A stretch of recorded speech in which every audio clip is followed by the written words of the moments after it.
So welcome to day 5 of the Captain's blog. It's actually quite late, it's nearly 11:45 and I'm still in Richardson's boatyard. So let me fill you in what happened this morning. So left Ersted about 8:15. I got up about 7 o'clock, saw it was raining and thought, nah, go back to sleep again.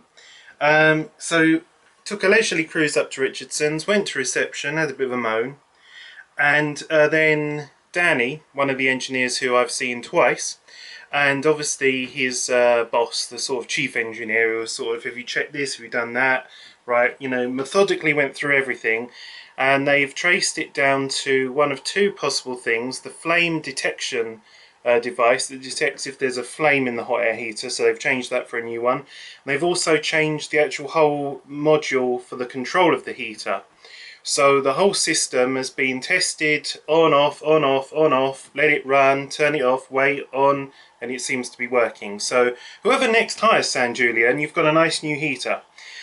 So then I took a relaxed breakfast and just cleared everything up. And the webcams have been out all night, and as I thought, they have indeed survived with my patented waterproofing device.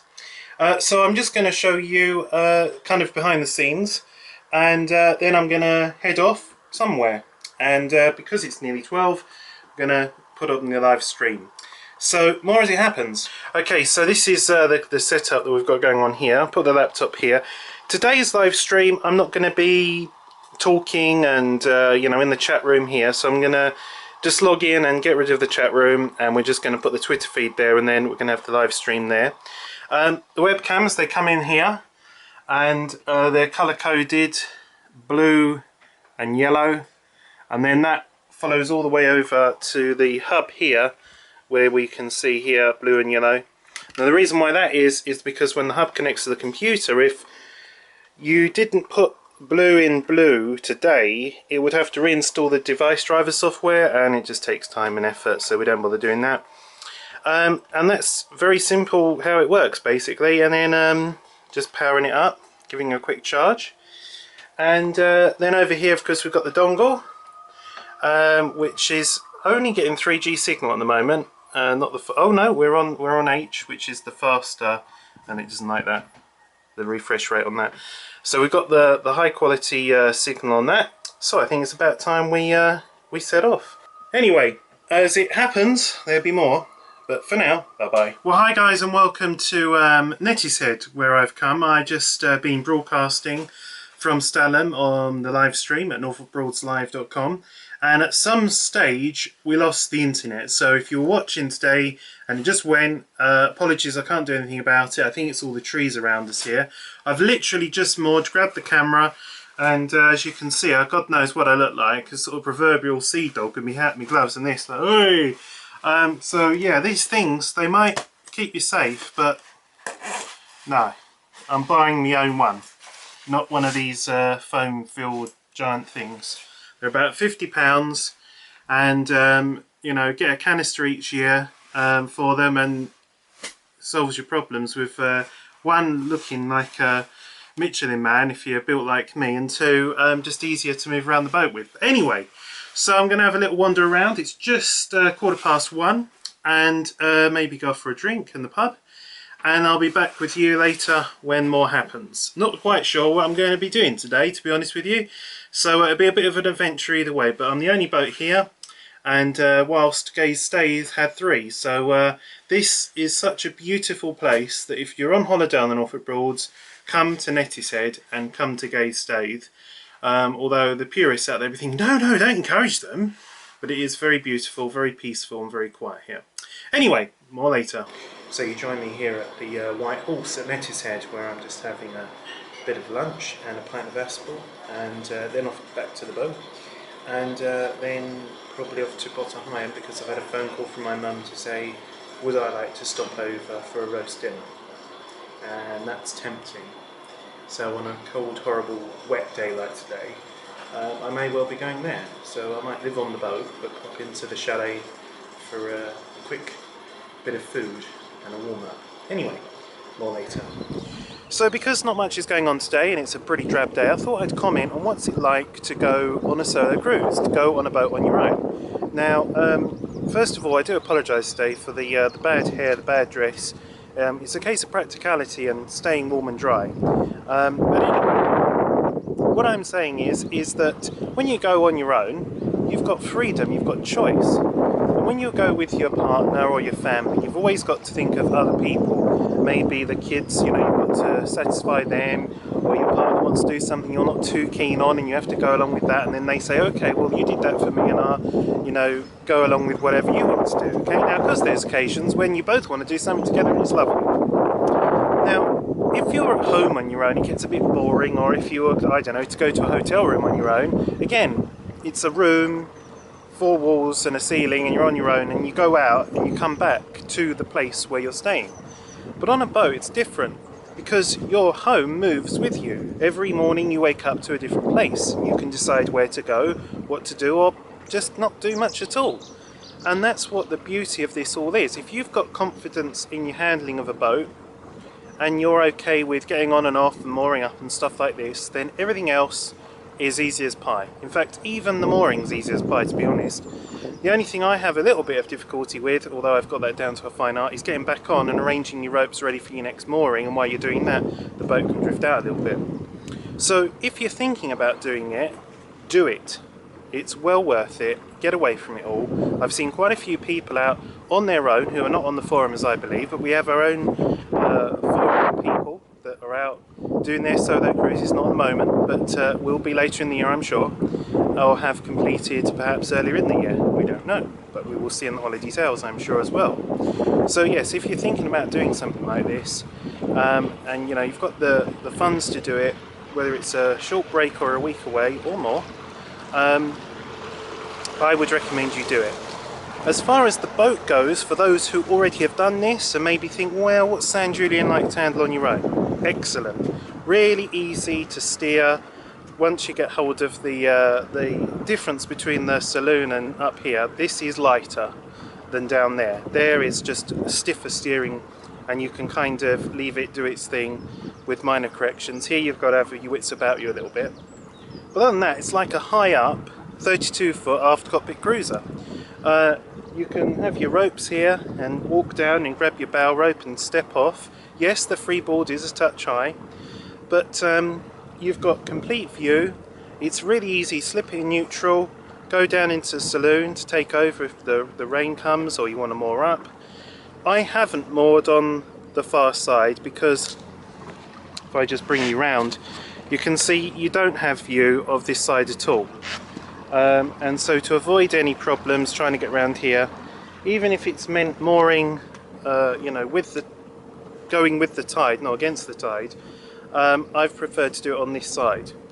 But yes, it's an excellent boat, it's excellent value for money, and if you do hire it, now the heating's fixed, so you know, it's excellent. You see, the more boatyards I go to and I find these problems, the better it is for all the people that follow after me and hire these boats. So look at it like that. Anyway, until later, that's all for now.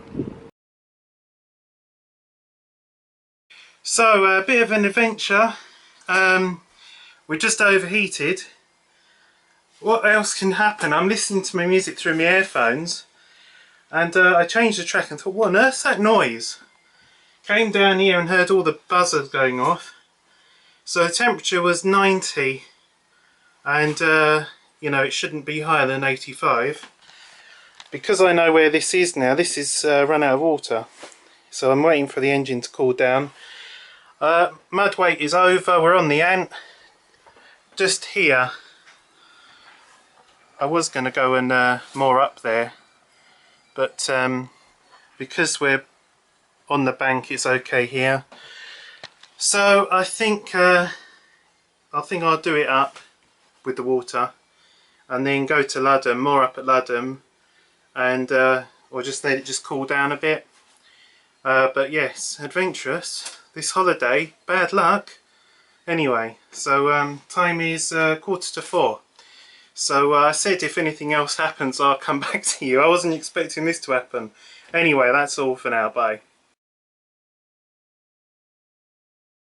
If we look down here, This is the bilge for the engine. Now I know we've had a lot of rain, but this has been completely dry, even despite the rain. And so I'm wondering if one of the hoses has come off. Ah yes, I can see what's happened. We've had a belt break. There it is. Got a belt broken. Now that probably drives the water pump. And not only has it broken that belt, but we've also got this belt here broken, which drives the alternator. Oh, we've had a catastrophic engine failure, I do believe. Not with seized piston rods or anything like that, but if we look here, so we've got that broken belt, this broken belt, this belt's not broken, but it's all twisted, and this belt here is broken. Here, this is the water pump. So, gosh, what the hell now? Do I go for Ludham with all of this? Let it cool down and see how far it is to Ludham or not? I'm not quite sure. I think probably get Richardson's to Ludham Bridge Boatyard, borrow a boat from there and come here maybe. Oh, it's just not my holiday, is it? Eh? None of this is my doing. It's just when I get on a boat, shit hits the fan. Right, phone Richardson's. More later. Right guys, so this is the update. I've phoned Richardson's. I've best as I can tried to describe exactly where I am, but unfortunately I'm not sure what the name of, I'll just show you. This mill and drainage outflow here, I don't know what the name of it is, so I haven't been able to give them that exact location. And I don't know if you want to call it sort of stupidity or what, but I turned the engine off and I could have moored there. Not that it would have made the greatest bit of difference, but I've put the mudway over and come in here, and so the wind is blowing me on the bank here, which is good. And also what's annoying is, I don't know if you can see, but over there, that crane, that's Ludham Bridge Boatyard. And, you know, I'm not going to risk trying to make it, and I'll show you why and what's happened. So, all of the water in there appears to have now come down here. And this is one of the belts that's, sorry about the shaky camera work, but anyway, that's one of the belts that's broken, which has taken off this, chewed up that, and this is twisted, this one here, completely. Okay, you see that twist? So with no raw water pump, and no, I mean this, I don't know what that is, water pump possibly, fuel, I'm not sure. It's not just a case of the alternator not having a belt, it's everything, and this one here is completely jammed up. So, you know, I don't want to risk sort of trying to make it there. So I'm waiting for rescue. I presume what they will do is drive to Ludham Bridge Boatyard and maybe borrow a boat from there to come here. Whether they then tow me or try and fit the belts here and then off we go. But I don't know, you know, this belt, I don't know if you can see this. That's not sort of just happened now, that's been going, that's very brittle. So I believe, I'm not an engineer, so I don't know. But I know on cars, your belt shouldn't be brittle, and this is very cracked and almost like plastic. So I'm saying that that there has been waiting to go for some time, has chosen to let go and taken everything else with it.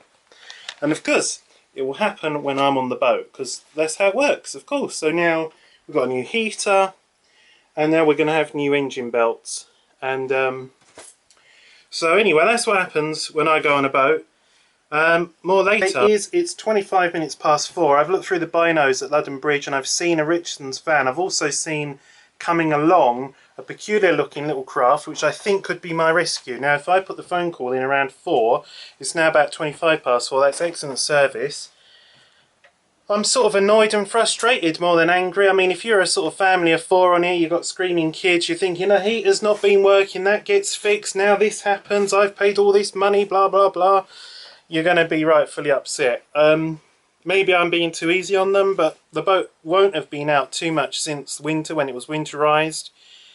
So I don't know, maybe I'm being too kind or what, but it's an experience. I'm put out, of course, but at least it's just me, and it's not sort of, I know if my girlfriend would be here, she'd probably be in tears or something with the noise of this, the smell of burning rubber and everything. She would have been petrified. Oh my god, it's going to sink.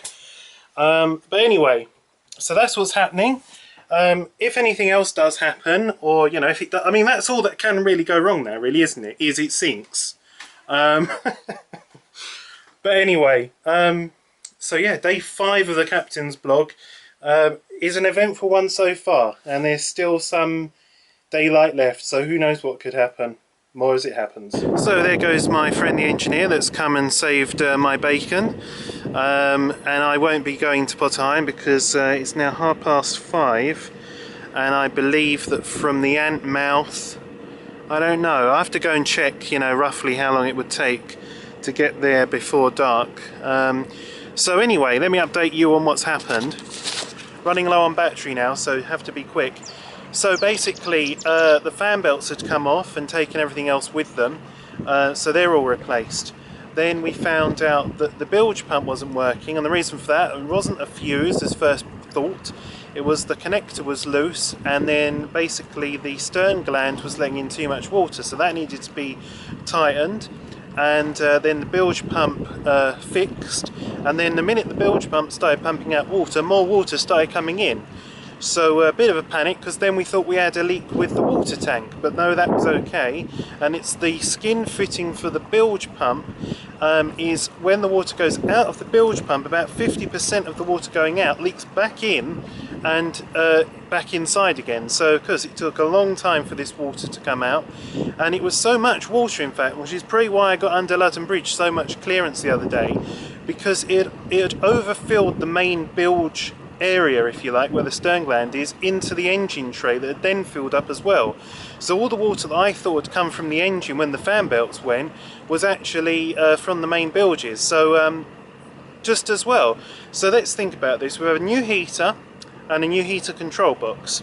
I've had new belts fitted to the engine, the stern gland has been tightened and greased, the bilge pump float switch has been readjusted, and the connections changed. The fuses have been checked, and so there you go, that's your winter maintenance done. So new hirers, you now have a perfectly working boat that will last you hopefully for the rest of the season.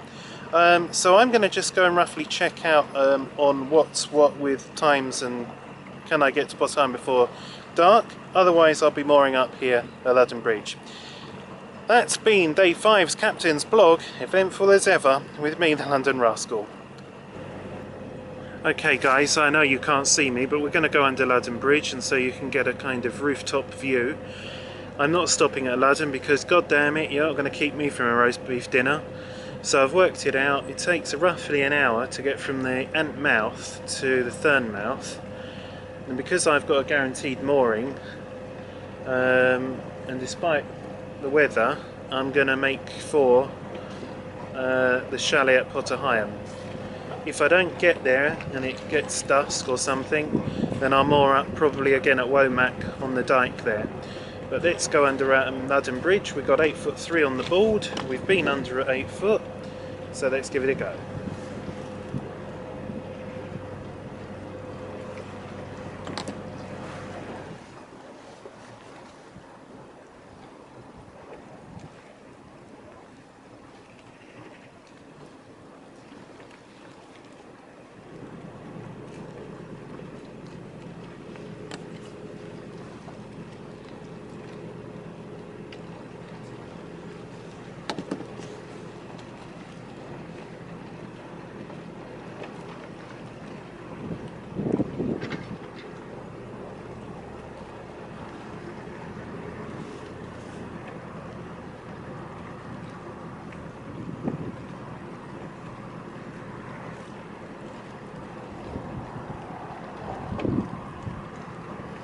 camera could get clobbered.